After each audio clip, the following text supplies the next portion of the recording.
China and South Africa, whose top leaders met in Beijing, agreed to promote balanced trade and discussed boosting two-way investments between their industrial and commercial communities, a joint statement on Tuesday showed. President Xi Jinping and his South African counterpart Cyril Ramaphosa met on Monday, ahead of the 9th Forum on China-Africa Cooperation. Both sides called Ramaphosa's visit of great significance to the development of bilateral relations. Ramaphosa had sought with Xi to narrow South Africa's trade deficit with Beijing and review his country's trade structure with China, petitioning for more sustainable manufacturing and job-creating investments. China, the world's second biggest economy, is South Africa's largest trading partner globally, but the value of its imports from China far outstripped exports last year.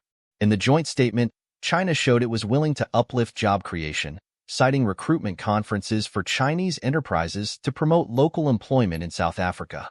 The statement also mentions adding manufacturing bases near the source of relevant raw materials and promoting transfer of technology and skills among their businesses.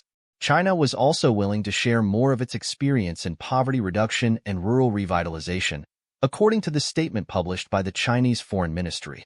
After the meeting, both countries signed numerous cooperation documents that included the application of a satellite navigation system, housing and settlement, and export requirements for dairy products and raw wool from South Africa to China.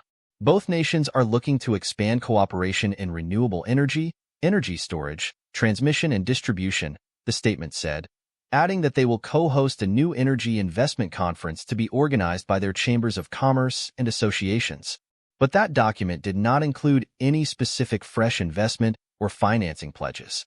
In contrast, when the two leaders met in Johannesburg last August ahead of a BRICS summit, Chinese power companies committed to help upgrade South Africa's nuclear power plants, extend the life of its coal-fired power stations, and set up transformer and solar PV panel manufacturing facilities across the country.